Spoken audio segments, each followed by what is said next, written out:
আপনি কি জানেন পৃথিবীতে এমন একটি নদী আছে যার জন্মস্থান হাজার হাজার বছর ধরে মানুষের কাছে ছিল অমীমাংসিত রহস্য।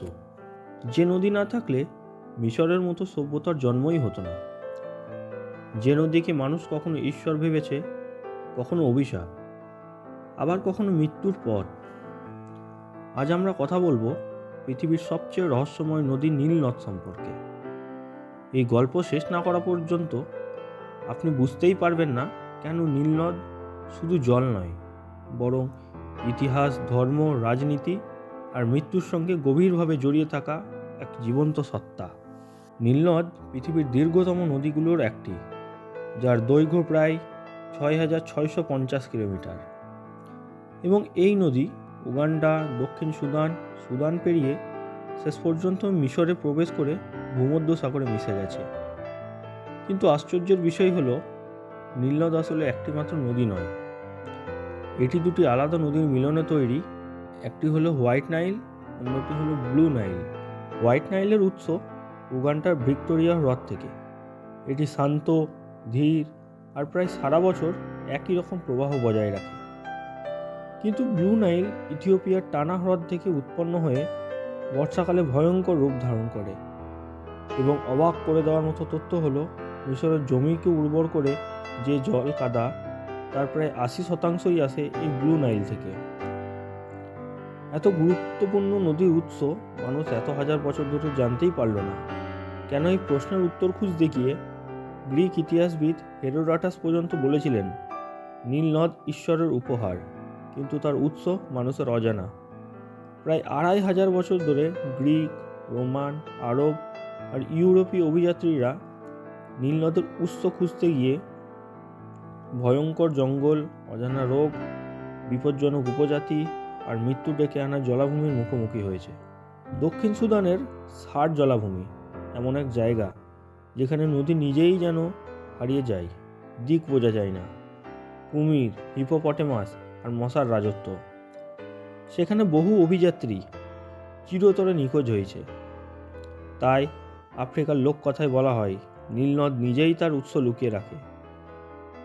প্রাচীন মিশরে নীল নদ ছিল শুধু নদী নয়, বরং জীবনের দেবতা। তারা বিশ্বাস করত নীলের বন্যা মানে ঈশ্বর সন্তুষ্ট, আর বন্যা না হলে মানে মানুষের পাপ বেড়েছে।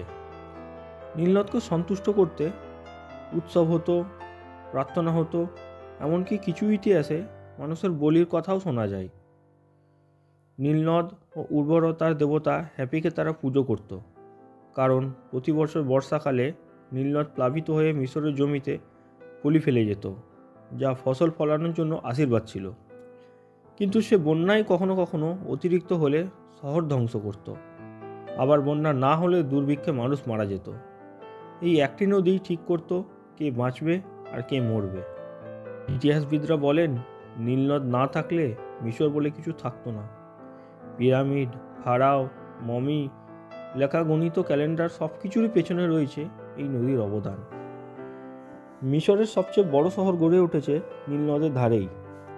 আধুনিক যুগেও নীলনদ শুধু ইতিহাস নয়, বরং রাজনৈতিক সংঘাতের কারণ ইথিওপিয়ার সুদান আর মিশরের মধ্যে নীলের জল নিয়ে আজও উত্তেজনা চলেছে। ইথিওপিয়ার গ্র্যান্ড রেনেসা ড্যাম মিশরের অস্তিত্বের জন্য হুমকি বলে ধরা হয়। মিশর সরাসরি বলে, নীল নদে হাত দিলে যুদ্ধ হবে। বিজ্ঞান আজ নীল নদের উৎস জানে, তার প্রবাহ বোঝে, তবু কিছু প্রশ্ন আজও অজানা। কেন নীল নদের বন্যা এত নিয়মিত ছিল? প্রাচীনরা কীভাবে আগাম বুঝতো নীল কি সত্যিই কোনো সভ্যতাকে বেছে নিয়েছিল? আফ্রিকার অনেক উপজাতির বিশ্বাস, নীলনদ জীবিত, নদী রাগ করলে মানুষ হারিয়ে যায়। অনেক জেলে বলে, গভীর রাতে নদীর জল কাঁদে। এগুলো কল্পনা না সত্য তা কেউ জানে না। হাজার হাজার বছর পেরিয়ে গেছে, তবুও নীলনদ আজও রহস্য। হয়তো আমরা তার উৎস জেনেছি, কিন্তু তার আত্মা আজও অজানা। তাই নীলনদ শুধু একটি নদী নয়, এটি মানুষের জন্ম, সভ্যতার শ্বাস আর মৃত্যুর সীমারেখা। আপনার কি মনে হয়, নীলনদ কি শুধুই একটি নদী, নাকি সত্যিই কোনো অজানা শক্তির আধার? কমেন্টে জানান।